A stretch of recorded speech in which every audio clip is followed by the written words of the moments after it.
Graças a Deus, nosso Senhor Jesus Cristo, amados. Tudo bom? Bom dia. Amados, hoje quero refletir a respeito de coisa boa, festa, alegria.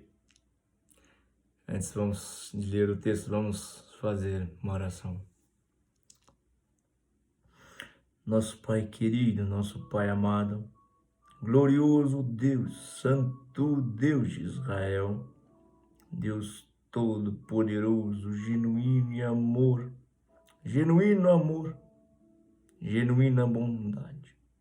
Graças te damos pelas maravilhas, pelo maravilhoso Deus que és, pelas maravilhas que nos propõe, que nos revela, que fala o nosso coração. Pelas revelações surpreendentes que fazes a nós todos os dias, Senhor. Na nossa vida, quão grande tem sido as maravilhas, como estamos andando contigo, Senhor, sim. Como a nossa vida torna-se maravilhosa, como damos ouvido a Ti, Senhor. Quando damos ouvidos a Ti, Senhor, tudo muda. E Tu gostas de surpreender, Pai. Tu és um Deus surpreendente, sim. Sabemos que as melhores coisas da nossa vida foram dadas por Ti de graça. E sem antes de a gente ter planejado, a gente não planejou.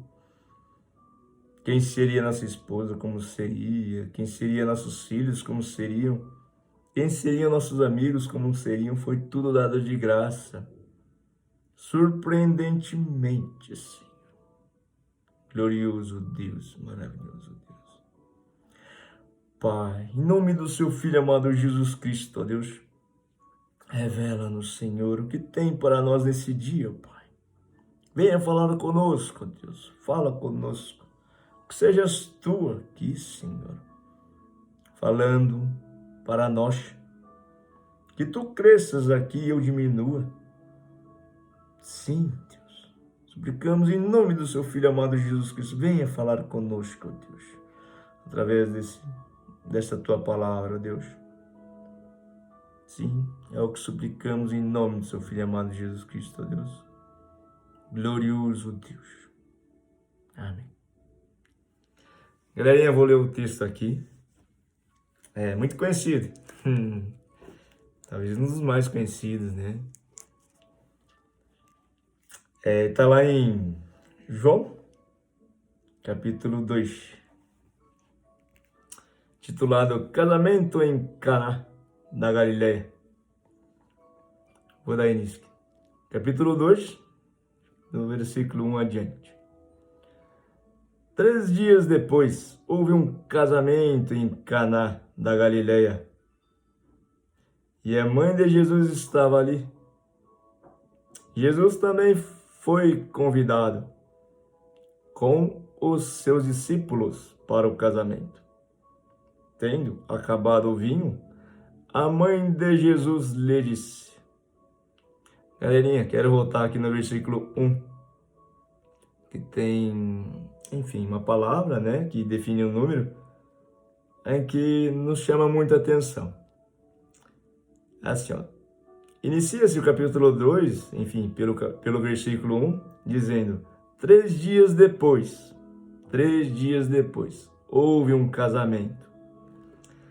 Sabe, quando trata-se de alguns números na Bíblia, assim, no caso aqui, definido como 3, temos que chamar a atenção por esse contexto. Porque, enfim, o número 3 aparece muitas vezes na Bíblia e ele tem um significado inerente a ele que é muito importante, né? Não se trata apenas de um número, e sim quer falar muito mais do que um número. 13 a gente entende que tem significado de plenitude na Bíblia, né? Totalidade, né? E aqui fala assim, olha, 3 dias depois. Mas enfim, depois, então quer dizer que antes teve um ocorrido, né? Então vamos voltar lá. Queremos saber o que aconteceu antes disso, né? Olha, então, nesse dia, anterior a 3 dias, vamos ver o que está escrito aqui. Está intitulado como Filipe e Natanael. Vamos lá. No dia seguinte, Jesus resolveu ir para a Galiléia e encontrou Filipe, a quem disse: Siga-me, siga-me. Esse Filipe era de Betsaida, cidade de André e de Pedro.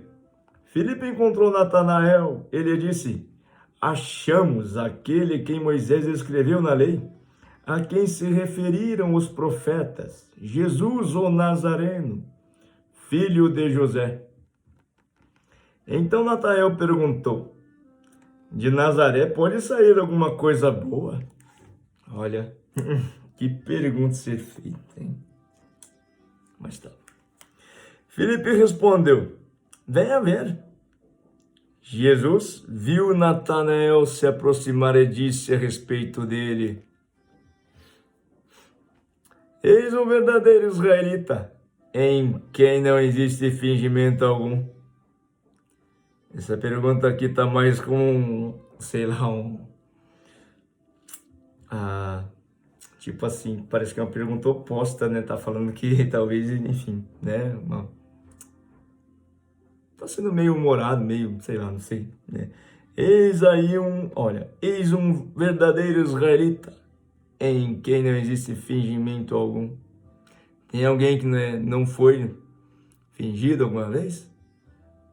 Ou tá falando, você é fingido, hein? Né? Às vezes o cara, porque ele falou assim, olha, será lá que Nazaré pode sair coisa boa? Chegou já duvidando, né? Daí vão com a cara dura lá para Jesus, tá? Mas vamos lá.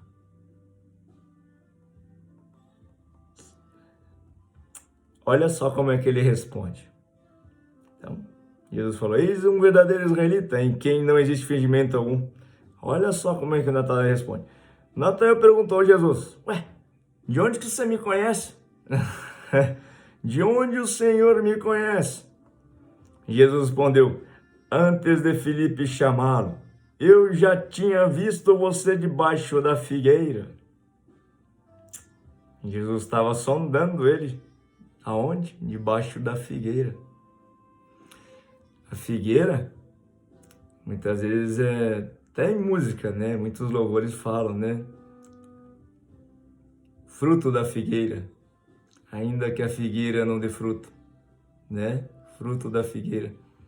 Enfim, a gente tem um contexto também de árvores na Bíblia que nos dá sombra e nos dá fruto.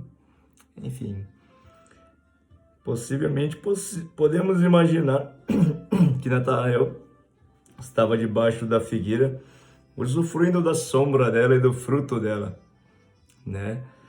Mas estava incrédulo, né? E chegou até mesmo diante do Senhor como um confrontamento, né? Por exemplo, de onde o Senhor me conhece para estar falando assim? Né? Olha só que fala daí. Jesus respondeu: Antes de Filipe chamá-lo, eu já tinha visto você debaixo da figueira. Então Natanael exclamou: Mestre, o Senhor é filho de Deus, o Senhor é o filho de Deus, o Senhor é o rei de Israel. Ao que Jesus lhe respondeu: Você crê que eu disse? Você crê porque eu disse que tinha visto você debaixo da figueira. Peraí, galerinha, eu vou mandar a tonalidade, perdoa. Você crê porque eu disse que tinha visto você debaixo da figueira? Por isso que você crê? Só porque eu disse isso? Que eu estava observando você? Pois você verá coisas maiores do que estas. E acrescentou: em verdade, lhes digo, vocês verão o céu aberto e os anjos de Deus subindo e descendo sobre o Filho do Homem. Então, daí, a sequência disso seria o capítulo 2. Ou seja, aí termina o capítulo 1, daí da continuidade lá onde nós paramos. Assim seria.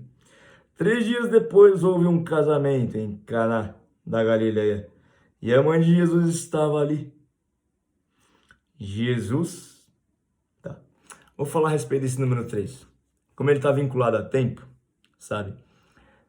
A gente tem plenamente que o tempo espiritual é pleno, ou seja,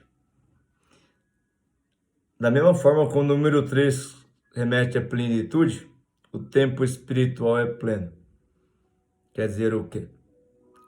Que Jesus é o alfa, o ômega, ou seja, que Deus é o alfa, o ômega, o início e o fim.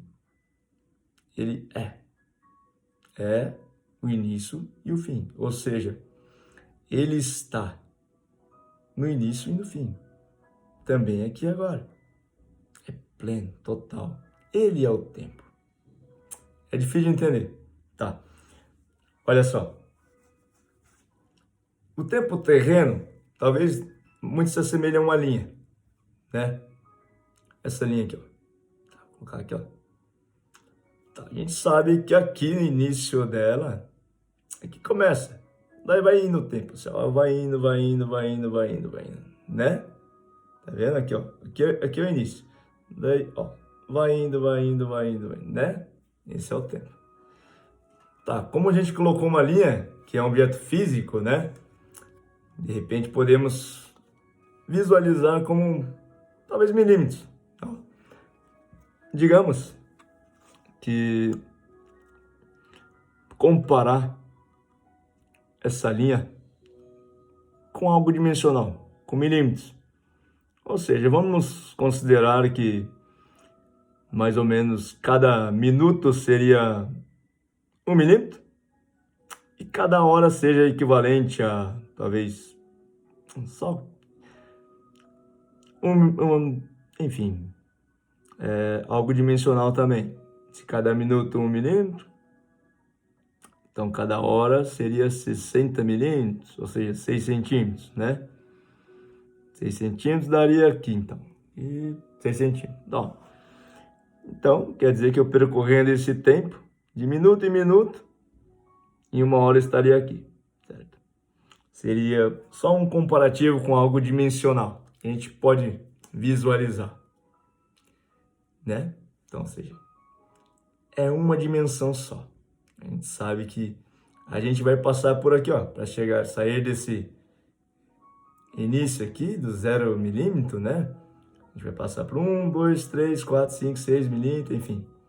Chegar até os 60 milímetros, 6 centímetros. Daria 1 hora, né? Sabendo que a sequência disso, depois do 1 seria o 2, depois do 3, e cada diferença desse passo aí, de 1 milímetro, seria 1 minuto, né? Não sei se você consegue compreender, ou seja, é um processo lógico, visível pelos olhos humanos, ou seja, então teríamos que passar por todo esse processo para chegar nos 60 minutos ou 60 milímetros, entendeu? E o tempo de Deus, como é que seria? Olha, tratando-se de algo físico, mensurável, dimensional, ou seja, milímetros, sabe? Talvez o tempo de Deus seria algo muito mais complexo, sabe? A gente tratou aqui como se fosse uma linha, né?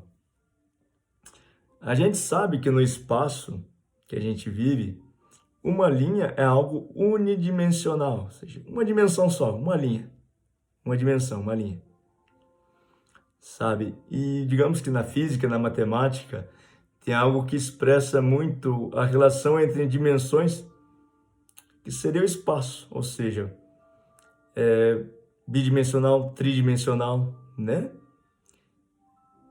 Só tentando visualizar esse contexto assim de dimensões e comparando com o tempo, para a gente entender mais ou menos como seria o tempo espiritual. Olha, sabemos que uma superfície é 2 dimensões e um volume seria 3 dimensões, ou seja, aqueles, não sei se você lembram lá da matemática, os eixos cartesianos, lá x, y, z, né? X, y, z que define Ou seja, olha, vamos supor que, ó, tá vendo uma caixa? Tá. Vamos supor que esse aqui seja o eixo X, esse aqui o Y, e a profundidade que seria o Z. Ou seja, algo volumétrico, né? Não tem mais uma dimensão. Mas aí, me diz agora, como seria a sequência disso? Onde seria um minuto após... Qual seria o minuto após o primeiro minuto? Como definir isso? Se tudo que está aqui é tempo, ó. Tudo que está aqui dentro dessa caixa aqui é tempo, né? Como que a gente poderia falar isso? Onde que estaria a sequência desse tempo? Sim, isso aqui trata-se de 3 dimensões. Agora, como que a gente vai pensar algo que a gente nem sabe quantas dimensões existem, sei lá, milhões de dimensões? Então é mais fácil entender que é algo total, totalidade, todo. É mais fácil a gente acreditar. E realmente, o tempo de Deus é pleno, é total, completo. Ele é o alfa, o ômega. E que o tempo terreno é isso aqui, ó, uma linha, né? Que a gente vai vivendo isso aqui. Vamos botar aqui. Eu sei que eu tive que confundir um pouco mais para explicar aqui, tá? Quando ele fala aqui, gente, olha, galerinha, 3 dias depois. Lembra que ele falou para Felipe seguir? Lembra que ele teve encontro com Felipe e com Natanael?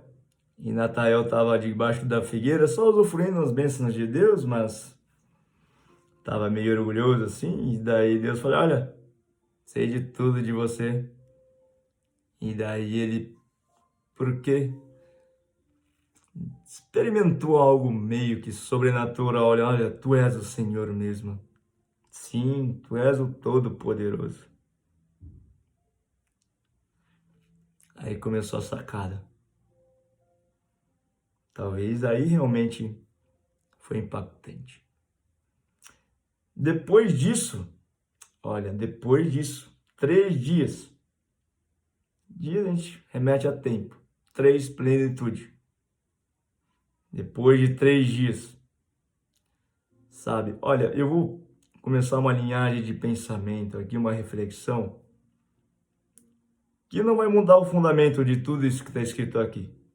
Ou seja, tratando-se de 3 números, enfim, esse texto aqui tem muita simbologia, né? Que são primícias. Só vou, refletir a respeito dessas primícias, do significado de cada item que está aqui nesse texto. Não vou mudar nada, tá? O que está escrito aqui não muda uma vírgula. Essas primícias não mudam uma vírgula. Mas Deus mesmo falou: olha, revelarei vocês por parábolas, por símbolos, porque quero ocultar de muitos. Na verdade, é o Espírito Santo que revela a quem quer. Ele sopra onde quer, como quer, do jeito que quiser. Mas enfim, trata-se de uma reflexão, né? Não estou otorgando que isso seja uma teoria que deve ser aceita por todos, enfim, não. É uma reflexão, enfim, uma forma de ver isso. Entende?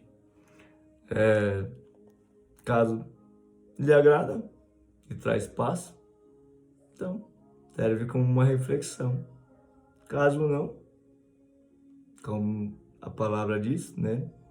Não há obrigação de ser, enfim, aceita, saboreada. Cabe, enfim, né? Mas tá bom, vamos lá. Olha, 3 dias depois.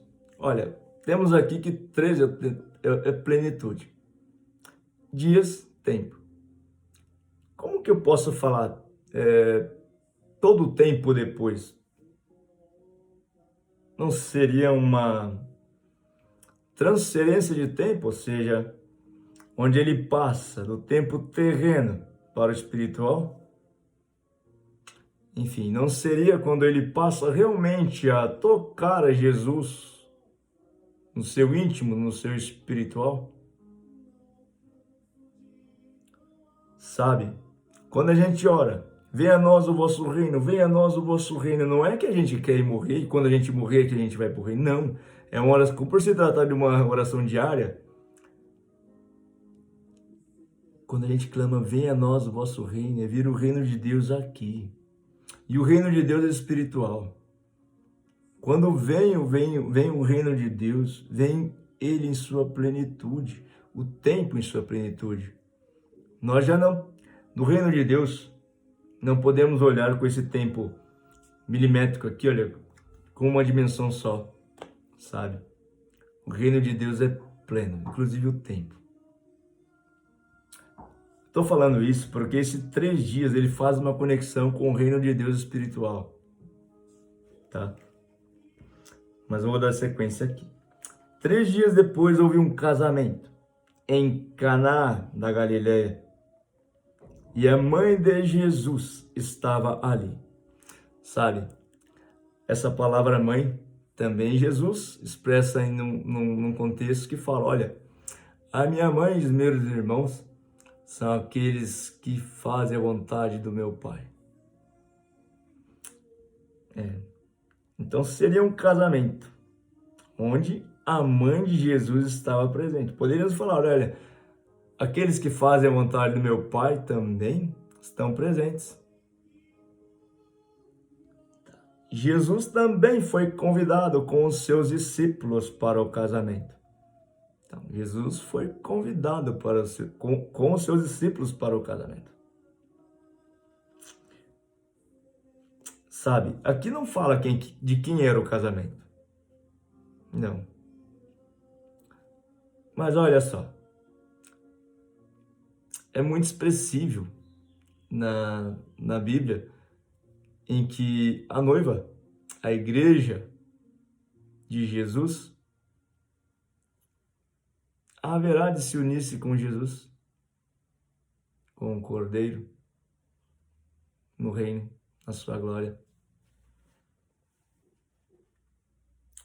Sabe? Quando a gente acessa o reino de Deus, a gente já está acessando a plenitude, o tempo, o alfa, o ômega.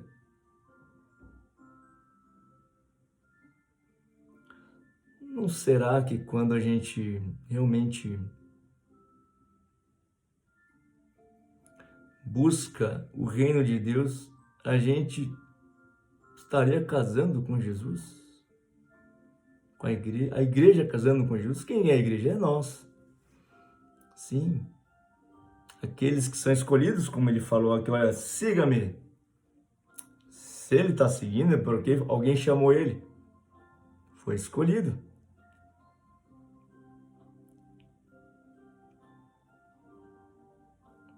Vou dar continuidade aqui. Tendo acabado o vinho, a mãe de Jesus lhe disse, eles não têm mais vinho. Tendo acabado o vinho, a mãe de Jesus lhe disse, eles não têm mais vinho. Sabe, vamos colocar as pessoas que obedecem, enfim, fazem a vontade de meu Pai. Vamos colocar nesse contexto aqui como mãe. Então, as pessoas que fazem a vontade do meu Pai, sim. Jesus, olha, não temos mais vinho, não temos mais... Sabia que vinho, no contexto do casamento judeu, simbolizava alegria, simbolizava amor, era um símbolo, era a bebida permitida, né? E o vinho era um símbolo muito fundamental no casamento. As festas duravam dias e se o vinho acabasse, era muito vergonhoso. Significava o quê? Por exemplo, que para o pai da noiva, que o noivo não poderia, você não poderia nem arcar com a festa do casamento, então não poderia sustentar a noiva, né? Findava ali a festa, tudo, findava ali agora, se acabasse o vinho. Então realmente era vergonhoso.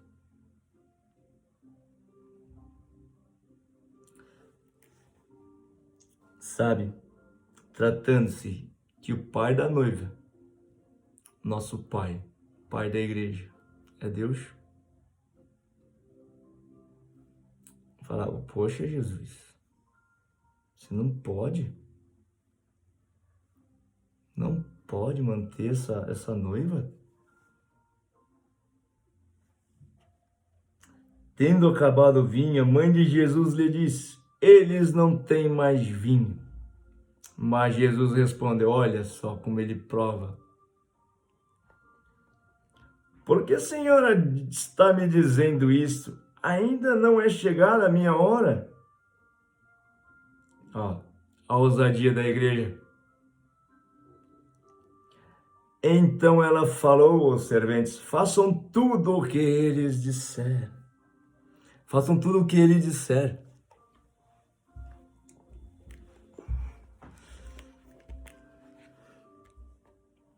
Façam tudo o que ele disser.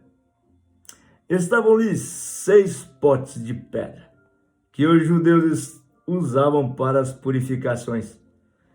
E em cada um cabiam cerca de 100 litros. Jesus lhes disse. Olha só nesse versículo 6. A purificação dos pecados era feita por rituais de derramamento de sangue, de cordeiro, de animais, enfim, né? E você viu o que ele falou? Potes de pedra. Então, e olha só o que ele vai falar. Encham de água esses potes. Sabe que a água tem um simbolismo do Espírito Santo? Eles os encheram totalmente, esses potes de pedra, com água.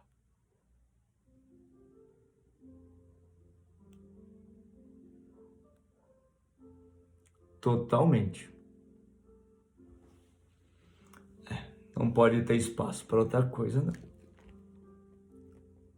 Então lhes disse, agora tirem um pouco e levem o responsável para a festa.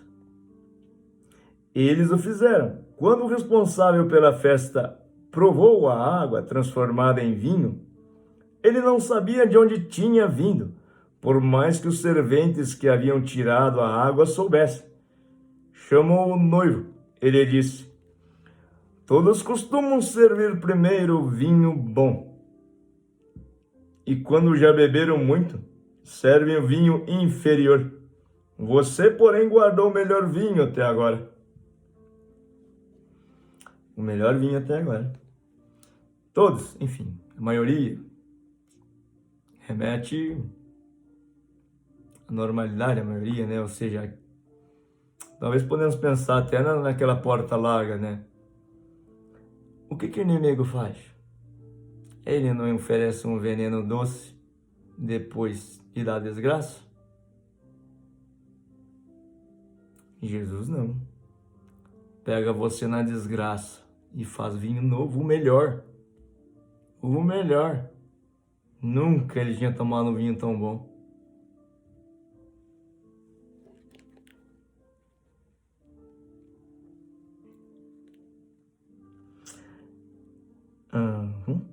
Assim, em Caná da Galileia, Jesus deu início a seus sinais. Ele manifestou a sua glória e seus discípulos creram nele. Depois disso, ele foi a Cafarnaum com a sua mãe, seus discípulos, seus irmãos e seus discípulos. Ficaram ali não muitos dias.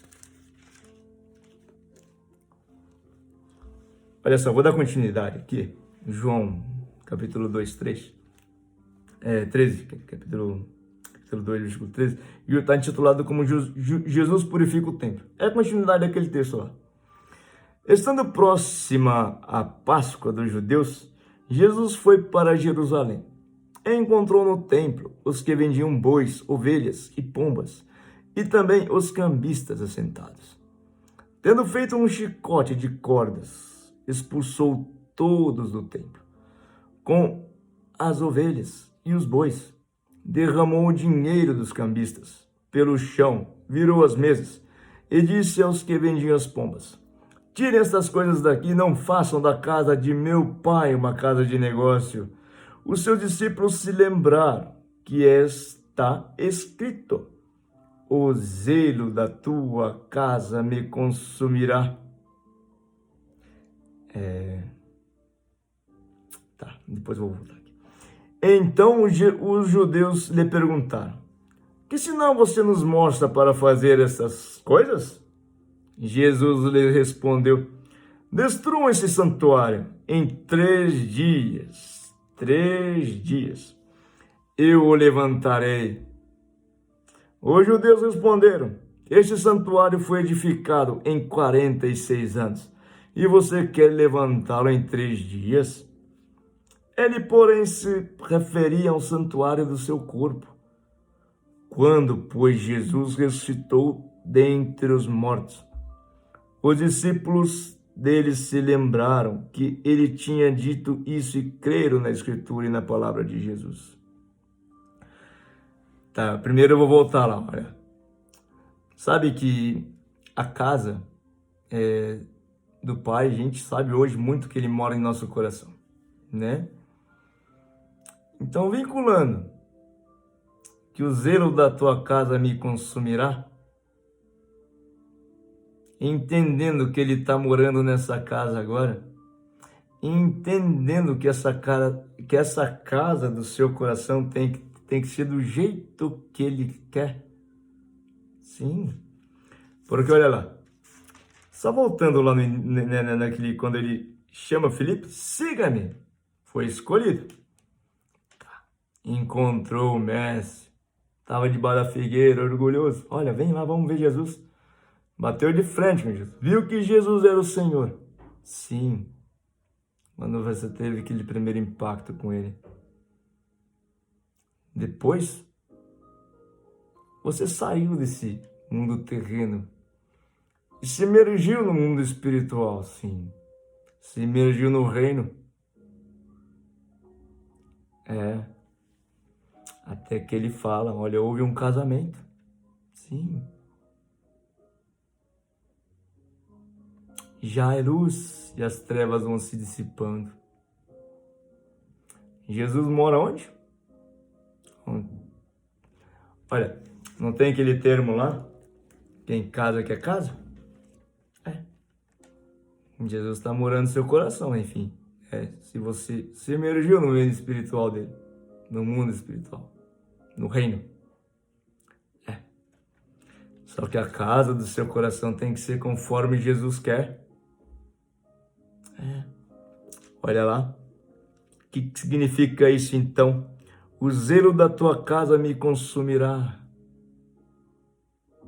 O zelo da tua casa, Jesus, me consumirá. O que significa isso? As nossas vontades. Não tem que deixar de lado. Tá ligado? Você tava guardando dinheiro lá para...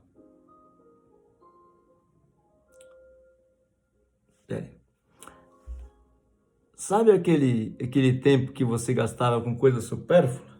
Coisa que talvez não tinha realmente valor? Tanto quanto tem a sua família? Que Deus te deu de graça para você cuidar? Você estava gastando com o quê? Coisa supérflua? Que realmente não acrescentava em nada? Vamos ter que mudar essas vontades aí. Sabe que Jesus é amor?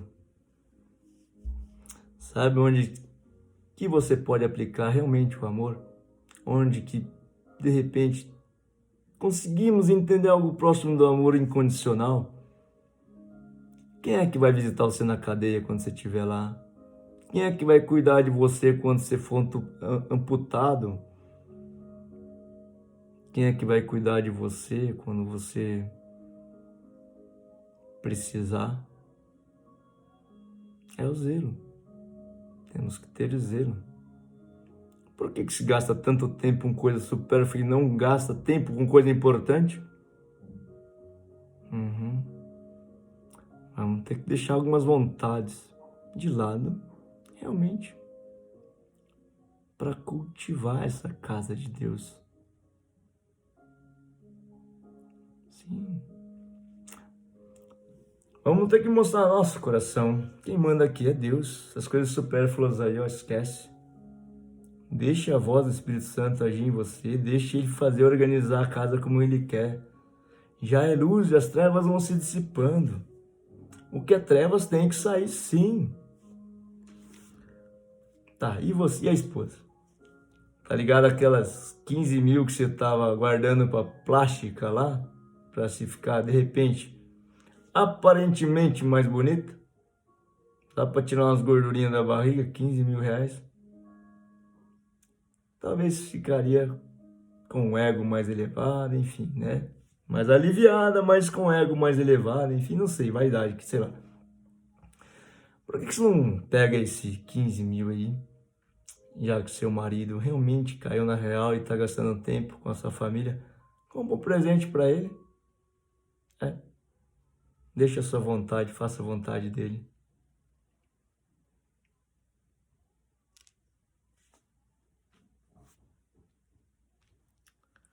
E o que significa aqui, olha? Ó, em sequência, no versículo 18. Então os judeus lhe perguntaram. Os judeus lhe perguntaram. Jesus começou a quebrar tudo lá, né? Dentro do coração da gente. Daí os judeus, aqueles hipócritas, acusadores, já que ele falou assim, ó. Por que você está pregando, quebrando tudo aí? Fazendo revolução nesse coração? Olha o que Jesus falou. Destrua esse santuário. Destrua esse santuário. Porque não era um santuário de Jesus. Estava tudo muito mais propenso, sabe? Encontrou no templo, olha, lá no 14. Jesus encontrou no templo os que vendiam bois, ovelhas, pombas, também os cambistas assentados. Olha só como é que é severa. Então, feito um chicote de corda, expulsou todos do templo com as ovelhas e bois, derramou o dinheiro dos cambistas pelo chão, virou as mesas e disse aos que vendiam pomba: tirem essas coisas daqui, não façam da casa de meu pai uma casa de negócios. O primeiro lugar é dele. A primícia é dele. O tempo mais importante da sua vida é dele. Sim. Os principais momentos do seu dia é dele. Que você acorda é dele. Agradeça, olha. O tempo que você está em família, cultive o amor que vem dele. Não fique aí cada um com seu celular aí, não. Aproveite esse tempo. Em nome de Jesus, que é puro amor. Estejam unidos em amor, cumplicidade, conversa, em diálogo, em carinho. Não vá arrebentando tudo, não, sem insensamente, com insensatez. Antes de criticar, reconheça. Talvez caiba em um elogio.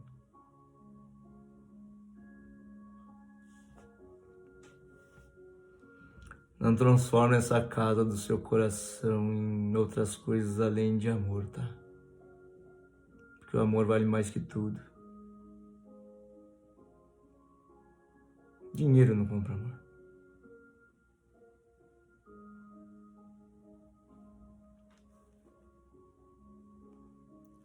Olha só. Destruam esse santuário em 3 dias e o levantarei. Aqui lá vem de novo. 3 dias. Plenitude e tempo. Ó. Tem que moer esse santuário. Sim. 3 dias eu levantarei. Tem que moer para se comunicar com ele. Se conectar com ele. Para você viver o reino espiritual. Para vir o reino dele em nós. Tem que moer. Tem que tirar tudo isso. Olha o que eles falaram. Os judeus responderam: esse santuário foi edificado em 46 anos, você quer levantá-lo em 3 dias?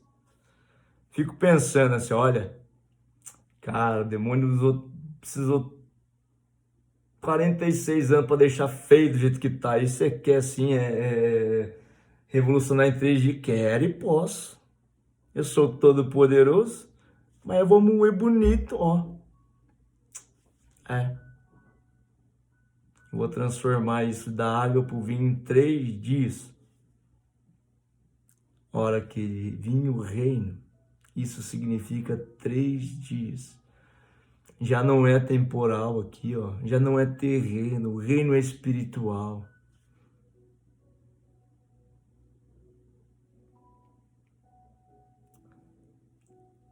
Olha, estou crucificado com Cristo. Logo, já não sou eu quem vive, mas Cristo vive em mim. Se Cristo vive em você, poxa, acho que não é tão terreno assim, não. É o reino em você.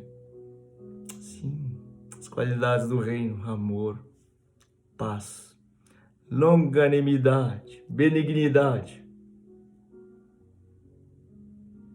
Enfim, só coisa boa. As coisas velhas ficaram.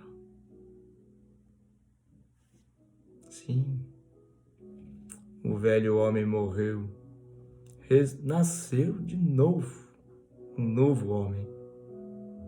Tudo se fez novo. Tá, somos carne ainda, né? É uma luta constante entre carne e espírito. Sim. Fique firmes. Fique firmes. Tenham bom ânimo. Eu venci o mundo. Vamos ler aqui, ó. Tá. Então, esse santuário... Esse santuário foi edificado em 46 anos. E você quer levantá-lo em 3 dias. Ah, mas posso agora. Plenitude.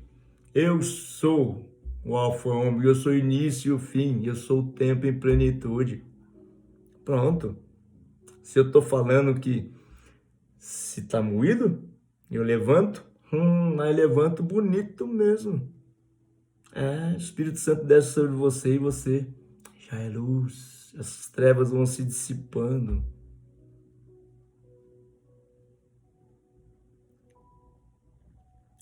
Ele, porém, se referia ao santuário do seu corpo.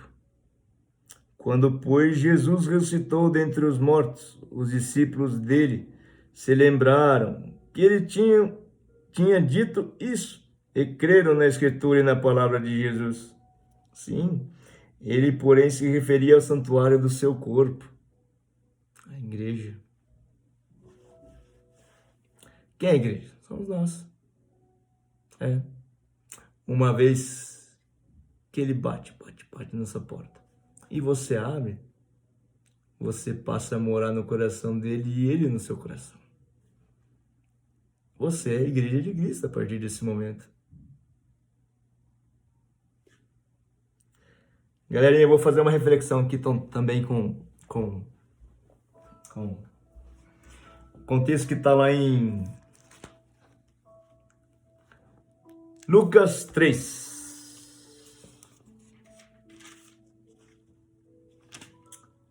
Do 1 ao 17.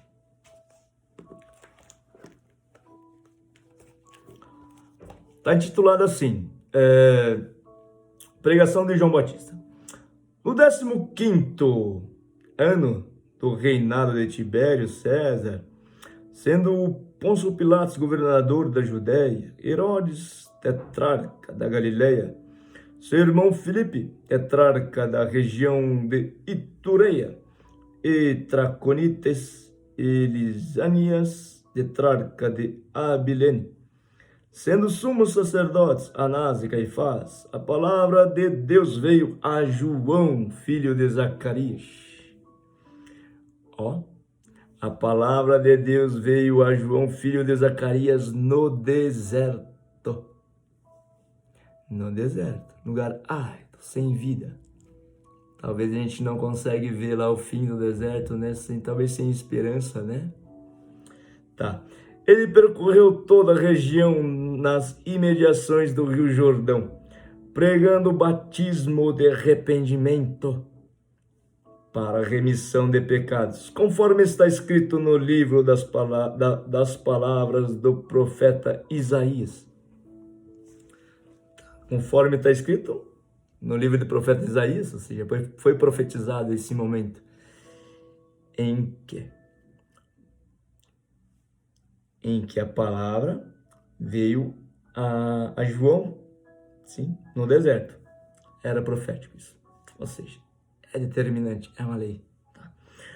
Voz do que clama no deserto, voz do que clama no deserto, voz do que clama no deserto. Estava clamando no deserto lá. É realmente um lugar árido, seco, sem vida, talvez sem esperança. Voz do que clama no deserto. Preparem o caminho do Senhor, endireite suas veredas. Todos os vales serão aterrados e todos os montes e colinas serão nivelados. Endireite sua vida, tio. Os caminhos tortuosos serão retificados e as estradas irregulares serão aplanadas. E toda a humanidade verá a salvação que vem de Deus. Olha, ele está falando para João aqui, tá? Mas eu estou só refletindo nesse contexto, tudo que está falado aqui, tá? Quando a gente está no nosso deserto, clamando a Deus, quando a gente está humilhado mesmo, sabendo que só Deus é a solução, Ele vem morar no nosso coração e vem corrigir nosso coração. Para ele morar aqui, ó, para ter casamento, ele ficar aqui, tem casa, ele quer morar aqui, tá? Tem que ser do jeito dele, não é nosso jeito, não. Não pode ser jeito impuro, não, ele é puro, puro, puro. Ó, o que ele vai falar aqui, ó. João dizia às multidões João dizia às multidões que saíam para ser batizadas. As multidões que saíam para ser batizadas. Raça de víboras, quem deu a entender que vocês podem fugir da ira vindoura? Olha só o jeito que ele recepciona a galera. Raça de víboras, quem deu a entender que vocês podem fugir da ira vindoura? Produzam frutos dignos e de arrependimento. E não comecem a dizer uns aos outros, temos por pai Abraão. Temos por pai Abraão, profeta. Abraão, temos por pai. Estamos sob a lei dos profetas. Porque eu afirmo a vocês que Deus pode fazer com que destas pedras surjam filhos a Abraão. Deus pode fazer com que essas pedras duras de coração surjam realmente filhos. Pai Abraão, dignos de ser chamados filhos. E também o machado já está posto à raiz das árvores. Portanto, toda árvore que não produzir bom fruto é cortada e lançada ao fogo. Então as multidões perguntaram a João, o que é que devemos fazer? Ele respondeu, quem tiver 2 túnicas, reparta com quem não tem, e quem tiver comida, faça o mesmo. Também alguns publicanos chegaram para ser batizados e perguntaram a João, mestre, o que devemos fazer? Ele respondeu, não cobrem mais do que o estipulado. Também soldados lhe perguntaram, e nós, o que devemos fazer? E ele lhes disse, não sejam prepotentes, não façam denúncias falsas e contentem-se com o salário que vocês recebem.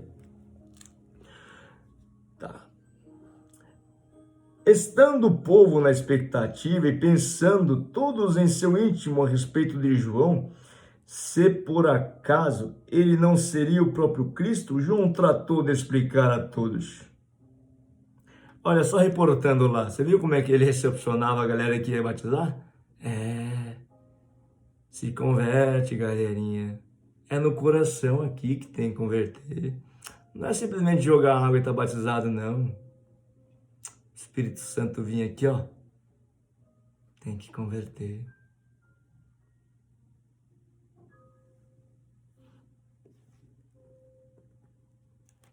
Ó, o que ele fala aqui então? Estando o povo na expectativa e pensando todos em seu íntimo a respeito de João, se por acaso ele não seria o próprio Cristo, João tratou de explicar a todos. Eu, João, na verdade batizo vocês com água, mas vem aquele que é mais poderoso do que eu, do qual não sou digno de desamarrar as correias das suas sandálias. Ele os batizará com o Espírito Santo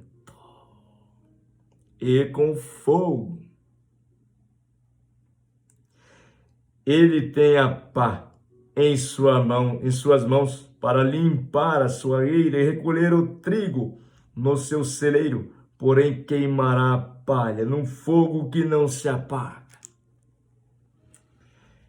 Esse versículo aqui, galerinha, 17, olha, ele tem a pá em suas mãos para limpar a sua eira e recolher o trigo no seu celeiro, porém queimará a palha num fogo que nunca se apaga.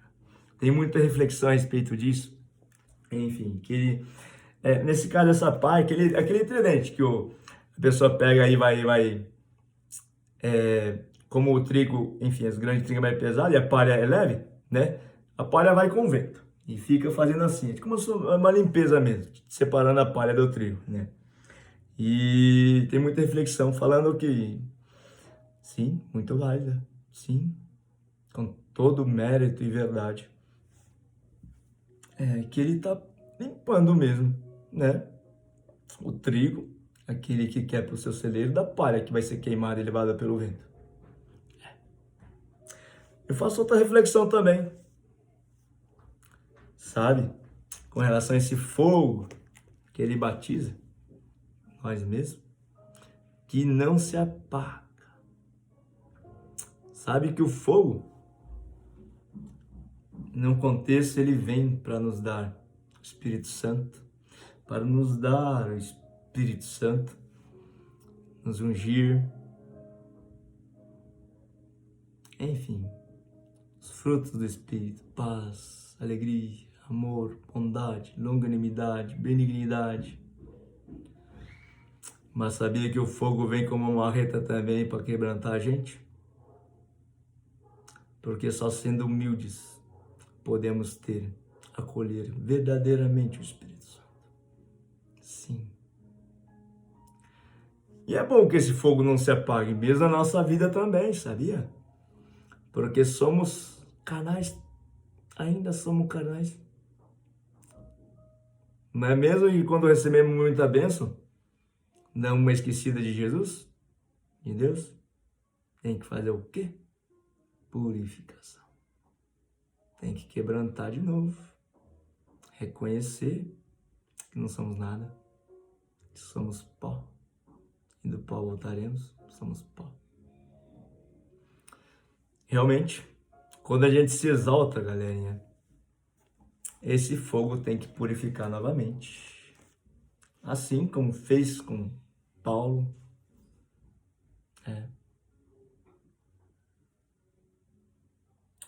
O que seria aquele espinho na carne? Para ele não se exaltar. Olha quem era o Paulo. Olha como ele primordiou humildade. Olha como ele primordiou. Ao invés de se gloriar, vangloriar, ele primordiou. Não, eu vou me gloriar na minha fraqueza, na minha humilhação, no meu desprezo. Você vê a importância que ele deu para esse fogo? sabe? Muita gente vê as coisas, talvez, difíceis da vida como algo ruim. Temos que ver como oportunidade. Temos que ver que estamos no deserto.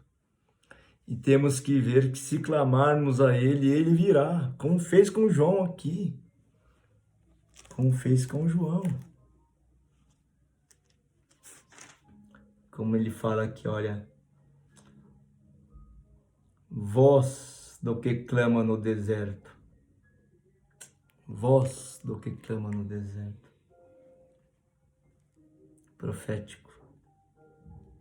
Ou seja, a palavra de Deus veio a João, filho de Zacarias, no deserto. Essa unção de João veio para ele no deserto. Sabe? Quando a gente está moído mesmo, quando a gente está humilhado, pisado, dilacerado. Tua vida está difícil, é a oportunidade de você clamar a Ele.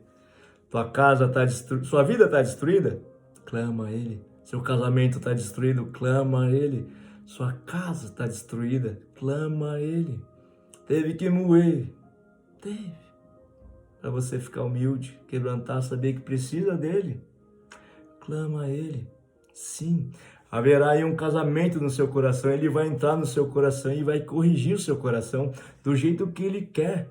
Vai tirar tudo essas coisas aí de idolatria ao dinheiro, idolatria às suas próprias vontades. Vai ser tudo conforme a vontade dEle. Vai transformar da água para o vinho. A água do Espírito Santo vai entrar e mais vai fazer uma revolução, vai ficar tudo mais saboroso, alegre, glorioso, motivo de festa. Sim. Qualquer coisa na sua casa aí vai ser festa, banhada pelo vinho, que é símbolo de amor, de alegria, sim. Um almoço aí na sua casa vai ser festa. Pipoca na sessão da tarde vai ser festa. Atravessar a rua, dar volta na quadra com a sua família, levando um cachorrinho, vai ser festa. Sim. Você levar os seus filhos para a escola, não vai ser aborrecimento, vai ser festa. Sim. Festa. Vamos clamar aqui a glória do Senhor em nossas vidas. Glorioso Deus, poderoso Deus, santo Deus de Israel, nós te adoramos, pois Tu és um Deus vivo, um Deus verdadeiro. Tu és o caminho, a verdade e a vida. Fora de Ti é um caminho errante. Fora de Ti é mentira, fora de Ti é morte, Senhor. Só Tu é o caminho, a verdade e a vida, Senhor. E como Tu mesmo nos ensinaste, Senhor, que Tu mandaria o Espírito Santo sobre nós. Sim, porque sozinhos não conseguiríamos. Sozinhos não conseguiríamos amar a Deus sobre todas as coisas, ao próximo como a Ti mesmo, Deus. Mas teríamos que admitir, crer em Ti, saber que Tu é o Todo-Poderoso, a quem rendemos toda a honra, toda a glória e todo o poder. Sim, não somos nada, Senhor. Admitimos que Tu és o nosso Senhor. Admitimos a Tua graça, Pai, o Teu amor, ó Deus, entregar o Seu Filho amado, Seu Filho único. Sim, Jesus, admitimos essa Tua graça. Vieste, se esvaziaste da Tua glória, entraste num corpo terreno, se humilhaste, ó Deus. Foste até o fim, Deus, sem falar uma palavra, diante das dilacerações do Seu corpo, Senhor, das humilhações. E no final nos deu ensinamento, ó Deus. Pai, perdoa, eles não sabem o que fazem.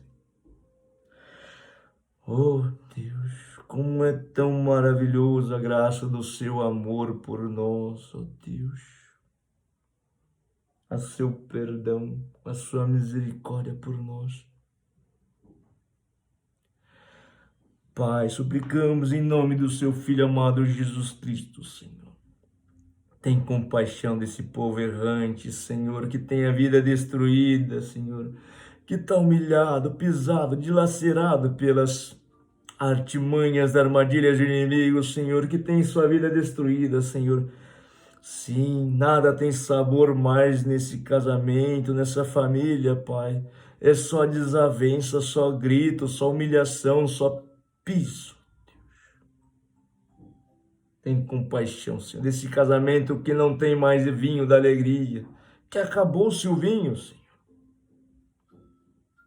Sim, corações duros, como aqueles tanques de pedra, Pai. Sim, Jesus, que Tu mandaste colocar água do Espírito Santo naqueles tanques. Senhor, clamo a Ti, ó Deus, venha, Senhor, venha, aproveita que eles estão quebrantados, eles sabem que estão rendidos, eles sabem que foram enganados o tempo todo pelo inimigo, Senhor.